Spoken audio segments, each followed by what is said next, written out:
नमस्कार, मैं हूं अटल बिहारी शर्मा। आप देख रहे हैं आवाज जन जन की, अपराध भ्रष्टाचार के खिलाफ आवाज। आपको बता दें कि इस समय हम राजधानी लखनऊ के संजय निषाद की आवास पर हैं, जहां पर हमारे साथ दो लोग ऐसे हैं जो सुहेलदेव पार्टी में कर्मठ और ईमानदारी के साथ कार्य किया करते थे। लेकिन ऐसा क्या कुछ हुआ कि ये सुहेलदेव पार्टी यानी कि जो राजभर की पार्टी थी उसको छोड़ करके और आज जो है यहाँ निषाद पार्टी में आकर के इन्होंने ज्वाइनिंग किया है। तो हम इनसे जानना चाहेंगे कि आपका नाम क्या है और आप कितने दिनों से सुहेलदेव पार्टी में थे और आज क्यों आप यहाँ आकर के जो है सदस्यता यहाँ पर लिया। सर, क्या नाम है आपका?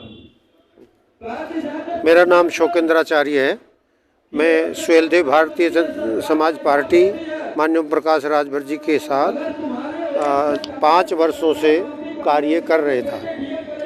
राष्ट्रीय महासचिव के दायित्व पर रहते हुए पार्टी को तन मन धन से हमने काम किया। आज हमने उस पार्टी को त्यागपत्र दे दिया।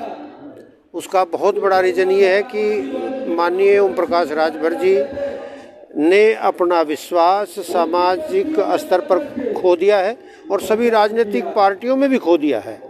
यानी देश के और प्रदेश की राजनीति में माननीय ओम प्रकाश राजभर जी अविश्वसनीय हो गए। एक धोखेबाज की छवि बन गई है। समाज, दलित, पिछड़ा, शोषित, वंचित समाज की लड़ाई लड़ने वाले व्यक्ति को ने अपनी दिशा छोड़ दी है, अपने लक्ष्य को छोड़ दिया और अपने परिवार और अपने तक सीमित रह होकर के पूरे संगठन को बर्बादी की ओर ले गए हैं। अविश्वास पनप गया है।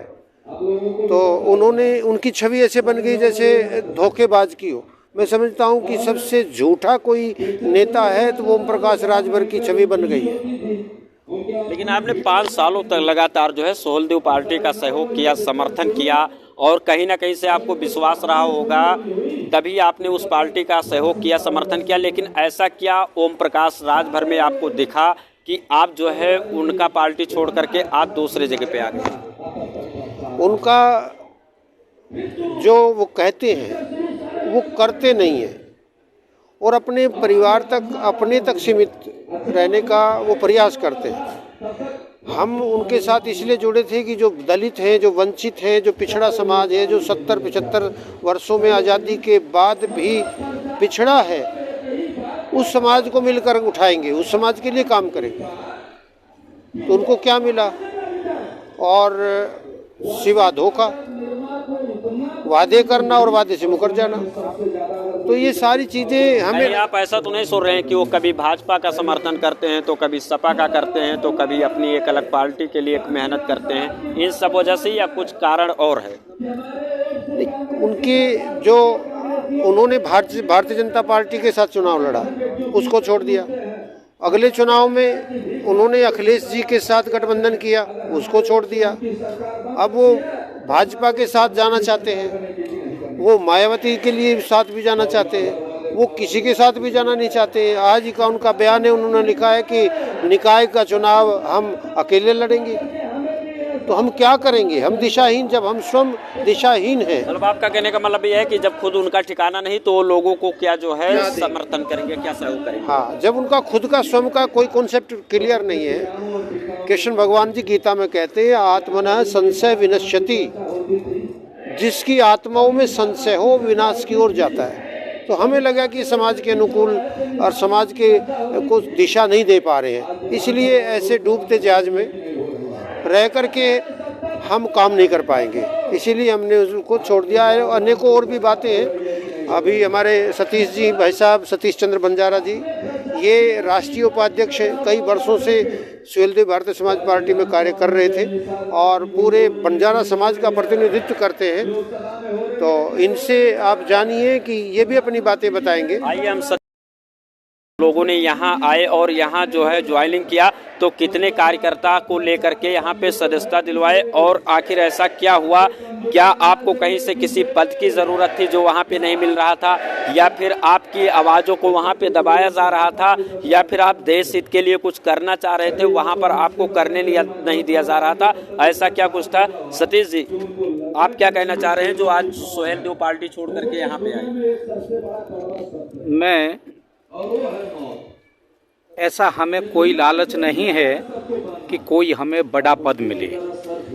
माननीय निषाद जी के पास आए हैं तो ये लालच के वशीभूत नहीं आए हैं कि ये कोई बड़ा पद देंगे या सरकारी विभाग में हमें रखेंगे, वो इनकी मर्जी है। लेकिन हमारा जो मुख्य उद्देश्य था, जब माननीय ओम प्रकाश राजभर जी के साथ हम गए थे, जब इनसे मिले थे, तो हम सिर्फ एक ही बात से प्रभावित होकर गए थे कि हमारा बंजारा समाज करीब 29 जातियों को लेकर लड़ाई लड़ रहा है और उन 29 जातियों की लिस्ट मेरे पास है। उसका अब तक का आदेश कहाँ कहाँ क्या क्या हुआ है वो भी मेरे पास है। लेकिन माननीय मंत्री जी ने पहले तो सदन में हमारे बंजारों की आवाज़ उठाई और जब हम साथ में आ गए तो उन्होंने सिर्फ वो जातियाँ गिनाते हैं।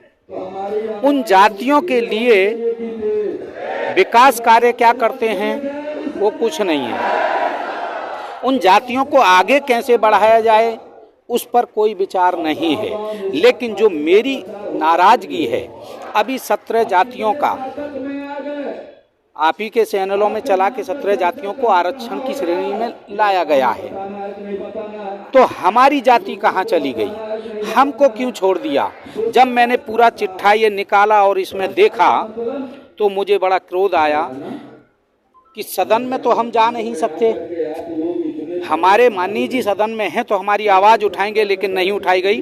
ये है ये पूरा काला चिट्ठा, इसमें आप भी देख सकते हैं ये सारी जातियां हैं। मैं अपने सहयोगी से कहूंगा कि कैमरे का रुख जो है इस पे करें और इसको फोकस करके दिखाएं कि सतीश जी जो चीज को बता रहे हैं उसको देखने का प्रयास करें। इसमें बहुत सारी जातियां, 29 जातियों का पूरा ये काला चिट्ठा है।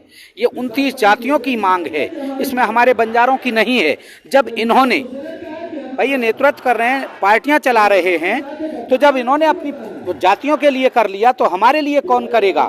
हम आपके साथ काम कर रहे थे, किस लिए कर रहे थे कि हमारी बंजारा जाति को सम्मिलित कराया जाए, साथ लेकर चला जाए।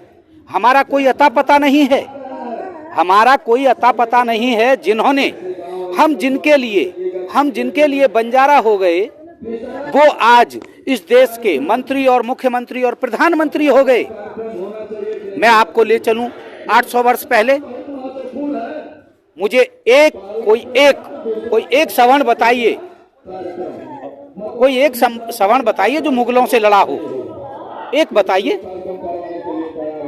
आज कुएं बाबरी ये जो प्रथाएं अभी आप लोगों ने चलाई, मनुवादी प्रथाएं जो चलाई आपने कि कुएं से हाथ नहीं लगाओगे, घड़े से हाथ नहीं लगाओगे। हम बंजारा हैं, कुआं खोदते थे, पानी पीते थे ताकि मुगल उसमें गाय ना काट के डाल दें, बावड़ी बनाते थे। और हमारा योगदान कहाँ गया पता नहीं, हमारे किले कहाँ गए पता नहीं, रजवाड़े कहाँ गए पता नहीं। बस हमको बता दिया बंजारा। एक नाई, एक घर नाइयों का, उनको हिस्सेदारी मिल गई। बंजारों का पूरा गांव, उन्हें हिस्सेदारी नहीं मिली। हमारे चलिए आप पूरे उत्तर प्रदेश में क्या पूरे भारत में चलिए, कहीं भी चलिए, पूरे के पूरे गांव बंजारों के मिलेंगे जिसमें जिजमानी करने के लिए। आपको क्या लगा कि जो है ओम प्रकाश राजभर बंजारों के लिए कुछ नहीं किए तो संजय निषाद जो है बंजारों के लिए क्या कुछ कर पाएंगे, इसलिए आप आए हैं आशा करके। अगर यहाँ पर भी बंजारा बिरादरियों के लिए कुछ नहीं होता है तो आप लोग फिर कहाँ जाएंगे। देखिए, हमें ये पूरी आशा है कि जो आस लेकर आए हैं वो ये हमारी अवश्य उठाएंगे। अगर नहीं उठाते हैं फिर वो बात की बात है, क्योंकि अभी सरकार है इनकी, यहाँ भी है, केंद्र में भी है। माननीय प्रधानमंत्री जी भी कई बार अपने भाषण में बंजारों का जिक्र कर चुके हैं, माननीय अमित शाह जी भी कर चुके हैं, माननीय मोदी जी भी कर चुके हैं। देश का ऐसा कोई सा भी वरिष्ठ लीडर नहीं है जो बंजारों की जानकारी ना हो। विपक्ष तो कहता है कि भारतीय जनता पार्टी जो है वो जात विवाद को लेकर के प्रोपेगेंडा फैलाती है, तो आपको लग रहा है कि यहाँ पर जो है पिछड़े वर्ग या बंजारा वर्ग या और लोगों की जो है भारतीय जनता पार्टी समर्थन करती है, उनका सहयोग करती है और वो सबका साथ और सबका विकास का जो नारा देती है वो कहाँ तक कारगर है, आपको क्या लग रहा है। अगर वो समर्थन नहीं करती भारतीय जनता पार्टी तो 17 जातियों को कैसे ले लेती। अगर जाति विशेष पर भारतीय जनता पार्टी काम करती तो 17 जातियों को कैसे लेती? 17 जातियों को लिया है, सिर्फ हम ही को तो छोड़ा है, सिर्फ इसलिए कि हमारा कोई सदन में बोलने वाला नहीं है। ना तो बंजारा निगम में है, ना बोर्ड में है, ना बंजारा सांसद है, ना बंजारा विधायक है। ये आस लेकर हम माननीय मंत्री जी के पास आए हैं। अब इनके हाथ में है ये क्या करते हैं क्या नहीं करते हैं। तो आपने देखा हमारे साथ जो है ये बंजारा समाज के सतीश बंजारा जी थे, और जिन्होंने अपने बंजारा समाज के लिए जो है सुहेल देव पार्टी को छोड़ करके, यानी कि ओम प्रकाश राजभर का साथ छोड़ करके आज यहाँ पर जो है सदस्यता इन्होंने लिया है, ज्वाइनिंग किया है निषाद पार्टी का। जो यहाँ पे संजय निषाद हैं उनके पास आए और उनसे जुड़े, और इन्होंने सारी चीज़ों को बताया है। अगर बंजारा समाज के लिए भारतीय जनता पार्टी और संजय निषाद जैसे मंत्री अगर इस पे वर्क करते हैं और इन लोगों का सहयोग करते हैं तो बंजारा समाज आने वाले समय में इनका फुल समर्थन करेगा और पार्टी का सहयोग भी करेगा। यूपी पे तक से अटल बिहारी शर्मा की रिपोर्ट, लखनऊ।